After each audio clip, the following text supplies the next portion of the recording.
Salom do'stlar, kanalimizga xush kelibsiz.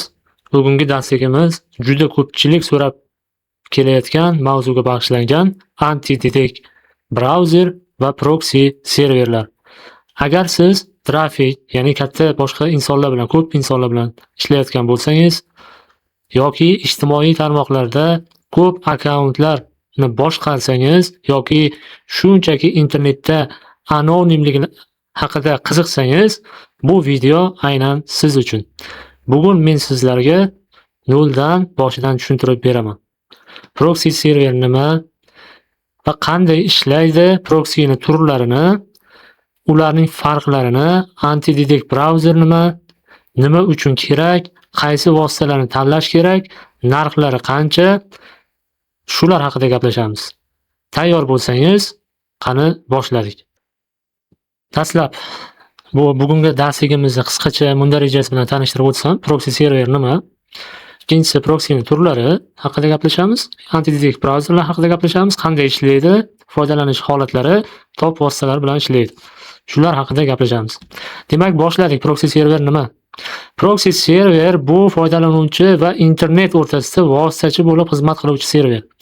Ya'ni qanday degani, siz agar proxysiz ishlatsangiz, siz internetga yoqdingizmi, birorta saytga kelsangiz, sizni to'g'ridan-to'g'ri qurilmangizni IP adresini u topadi. Ya'ni to'g'ridan-to'g'ri sizni adresingizni biladi. Shuni yashirish yo'li bor. Buni yashirish uchun siz proxy serverlariga murojaat qilasiz. Ekranda ko'rinib turibdi. Mana sizning foydalanuvchingiz bu proxy serverga ketyapti. Ma'lumotingiz, birinchi siz proxy serverga ulanasiz. Proxy serveri IP manzilni yashiradi va internetga chiqarib beradi. Agar siz proxy serversiz ishlatsangiz, to'g'ridan-to'g'ri siz IP adresingizni ko'rsatib qo'yadi. Shuning uchun bizga proxy server albatta kerak bo'ladi. Asosiy vazifalari: proxy serveri IP manzilni yashiradi, geobloklarni chetlab o'tadi, kesh orqali tezlashtirib beradi va korporativ filtratsiya qilib beradi. Proxy'ni turli xil turlari bor. Bu turlarni ham sizlar farqiga borishingiz kerak albatta. Bu yerda men iloji boricha turlarini keltirib, ularga nimani ishlatishi haqida yozib ko'rsatib qo'yganman. Ya'ni HTTP proxy birinchisi. Bu web browser trafikini uzatadi faqat HTTP protokoli orqali. Oddiy web sahifalar uchun. Ya'ni tez, arzon, lekin shifrlashi yo'q. HTTP ni xususiyati shunday. Keyingisi HTTPS proxy.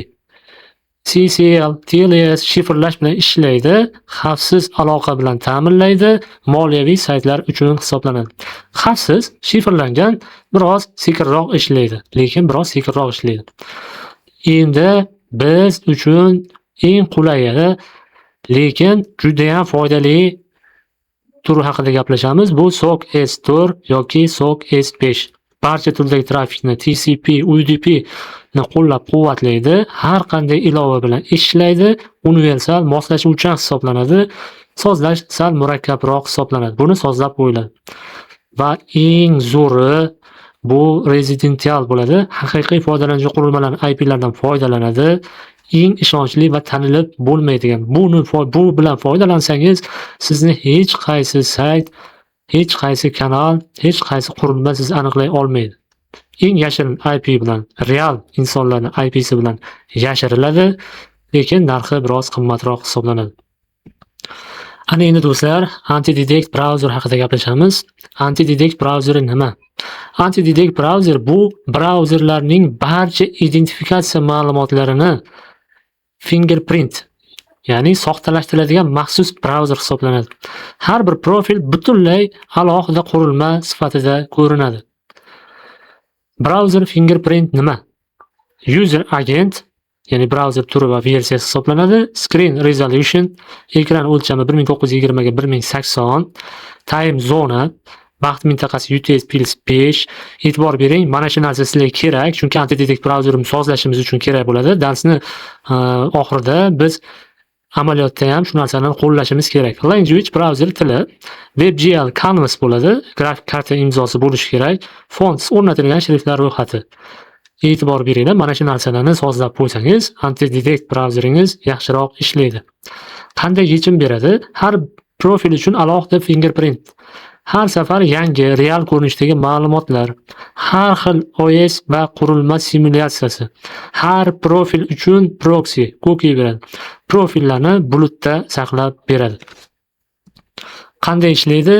Yangi profil yaratasiz, AntiDetect brauzerda yangi profil ochasiz, Unique OS brauzer tili, ekran o'lchamini belgilaysiz, proksini biriktirasiz yozishyapti. O'rtoqlar, juda ko'pchilikda ko'rdim men, AntiDetect brauzeri ishlatishibdi-da, lekin AntiDetectga proksi o'rnatishmagan. Bu juda katta xato hisoblanadi. Ya'ni AntiDetect brauzeriga albatta proksini biriktirish lozim. Har bir profilga alohida proksi ulanadi. Bu profilni yangi IP manziliga ulaydi. Fingerprint generatsiya.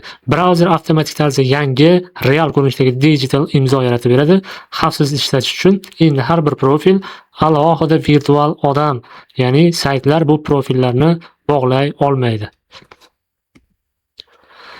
Foydalanish holatlari qaysi holatlarda foydalanish kerak? Trafik arbitraj, ya'ni katta ko'p insonlar bilan yoki bitta kanal, masalan, tasavvur qiling, bitta kanal ochdingiz. Bu yerda minglab, 100 minglab obunachilaringiz bor. Shularda kerak bo'ladi. E-commerce'da, web scrapingda, CMM marketingda kerak, xavfsizlik test qilish uchun kerak bo'ladi, affiliate marketingda kerak bo'ladi. Nima uchun kerak bo'ladi bularda? Sababi qurilmangiz zararlanib qolmasligi uchun. Qurilmangiz zararlanib qolsa, albatta AntiDetect brauzerini ishlatishni maslahat beraman. Demak, hozir biz amaliy darsga o'tamiz, ya'ni qurilma zararlanganmi, zararlanmaganligini tekshiramiz birinchi o'rinda. Keyin AntiDetect brauzerini o'rnatamiz va proksini o'rnatamiz. Shularni hozir darsida birgalikda ko'rib chiqamiz. Demak, boshladik qadrdon do'stlar. Turibsizlar, hozir men o'zimni kompyuterim orqali sizlarga ko'rsatib bermoqchiman.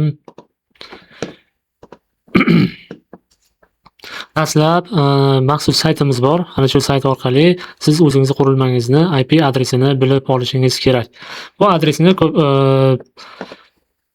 mana shu sayt orqali aniqlasa bo'ladi. Va buni nusxa olamiz. Ya'ni bundan nusxa olamiz o'rtoqlar. Olamizda yana bitta maxsus saytimiz bor. Bu saytimiz orqali mana shu joyga, ya'ni ro'yxatlari bo'ladi. Mana shu ro'yxatlarning ichidan blacklist check, ya'ni bizni qurilmamiz qora ro'yxatga qo'shilganmi yoki shuni tekshirib olamiz. Tashlaymiz. Blacklist checkga bir marta bosamiz. O'rtoqlar, mana ko'rib turibsizlar. Bizning qurilmamiz anchagina zararlanib qolgan ekan. Ko'rib turibsizlar, mana shu joylar hammasi okey bo'lsa, hech qanday qurilma zararlangan hisoblanmaydi. Agar biz hozir shu holatda birorta kanal ochsak, YouTube'dami, Zendami, boshqa shu xalqaro kanallarni ochadigan bo'lsak, bu kanallarimizni bizga pokazlanib berishida bloklanishiga ham olib kelishi mumkin, bu qurilma bilan ochadigan bo'lsak. Mana shu joylarni yaxshilab o'qib ko'rib olishimiz kerak. Bu narsadan endi zararlanganligini bilib oldik. Demak, endi biz yangi AntiDetect brauzerini o'rnatishimiz kerak va bunga nima qilishimiz kerak? Albatta proksini o'rnatishimiz kerak. Demak, boshladik.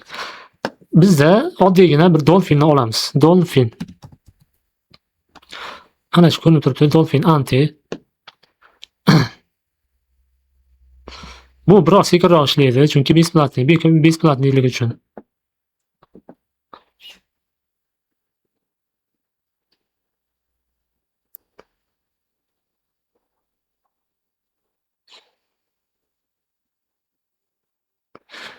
Dolphinni qisqacha ko'rinishi shu holatda bo'ladi. Xo'p, do'stlar, ko'rib turibsizlar. Bu yerdan biz hazrat profil qilishimizdan oldin bitta ish qilishimiz kerak. Bizni proksini biriktirib olishimiz kerak. Proksiga o'tamiz. Men juda ham ko'plab proksilar ochib tashlaganman. Chunki kerak bo'lgan.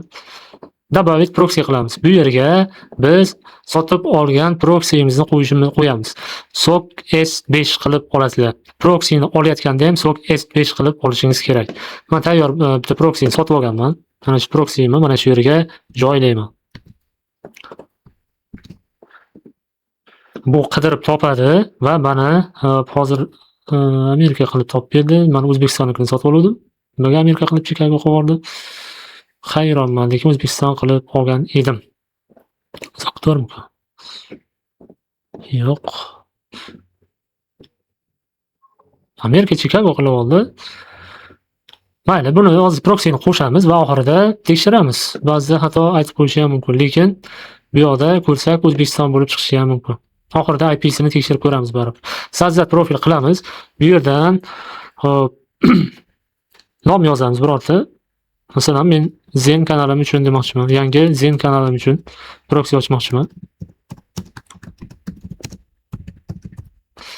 Yangi Zen kanal deb ochdim. Ya'ni nomladim nomini. Ana endi bu yerga boyagi men taqdimotda ko'rsatib qo'ygan joylarimiz bor. Ya'ni nosina nastroykalari bor. Ana shu nastroykalarini ko'rsatib o'tishim kerak. Bu yerdan men nimalarimni tanlab olishim kerak hozir. Ana shu bo'lishi kerak. Adashmasam 170 268 midi hozir ko'rsatamiz. 170 168 70 mana bu yerda O'zbekiston bu ko'rinyapti. Xo'p. Angren 170 168 202. 170 168 bu emas ekan. 202 hozir biz proksimizni bitta tekshirib olaylik do'stlar.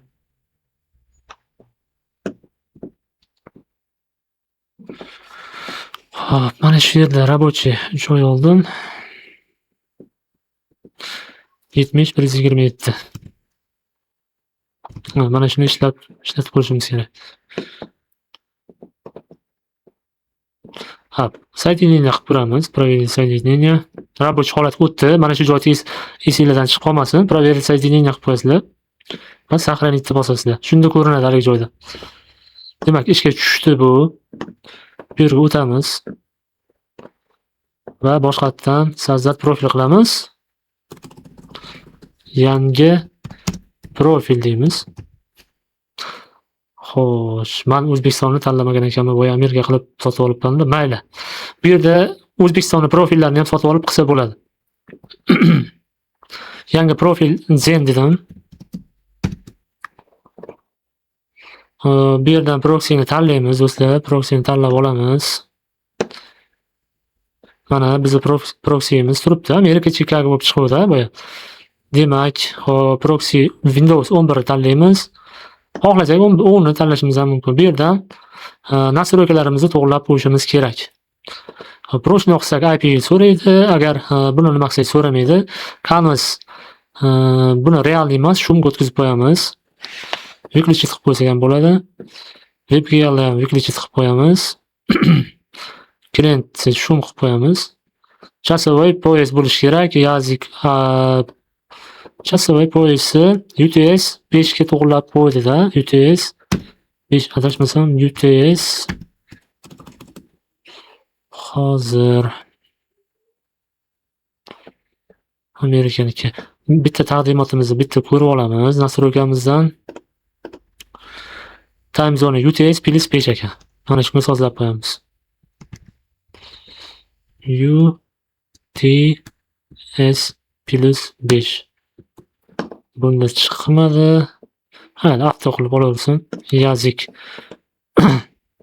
angliyskiga o'tkazib qo'yaylik. Hop, mana shu joylarini to'g'rilab qo'yamiz endi. Sal ruchni qilib qo'yamiz. 8 MAC adres выключить turaversin. Qolganlari ham turaversin. Audioni ham shum qilib qo'yishimiz kerak. Ekranlarimiz ham 1280 ga hozir ko'ramiz. Ekran turimiz 1920 ga 1080. 1920 ga 1080. Mediani aytamagan. Shart emas, bo'ldi. Mikrofon to'g'rilab qo'ysak ham bo'laveradi. Kamera bir. Portlarimiz blokirovaniy turishi kerak. Albatta mana shu joylarni ko'rib qo'yishinglar kerak. Va Sajdat profil qilamiz do'stlar.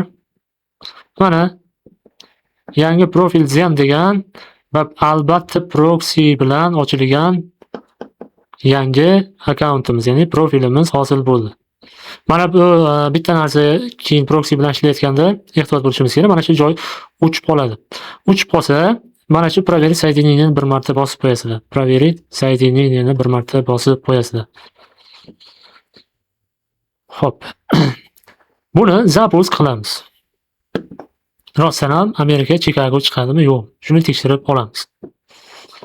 Bu yerdan yozaman. Mana ochib berdi brauzer orqali my IP deymiz. My IP adresimizni mana tekshirib olishimiz kerak. O'rtoqlar, agar hammasini to'g'ri mana shu shaklda proksini toza holatda olib qilsangiz, albatta ish beradi.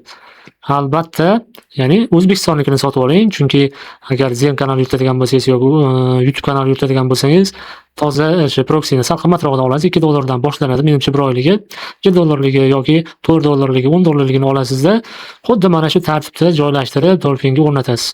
Ana shunda sizda hech qanday muammo bo'lmaydi. Qadrli kuzatuvchilar, shu bilan bugungi darsimiz o'z nihoyasiga yetdi. Tushunmagan savolinglar bo'lsa, bemalol mana pastda kommentariyada fikr bildirishinglar mumkin. Iloji boricha sizlarga javob berishga harakat qilaman. Yana bitta narsa, men Telegram kanalimga ham qo'shilib olishinglarni maslahat beraman. U yerda Zen bo'yicha darsliklarni chiqarganman va darsliklarning ro'yxatlarini ham chiqarib qo'ydim. Ana shundan foydalanib, tushunmagan savolinglarni o'z gruppamiz bor. Ana shu joyda ham so'rashinglar mumkin. Sizlar bilan narigi darsda ko'rishguncha sog' bo'linglar, salomat bo'linglar. Rahmat, e'tiboringlar uchun.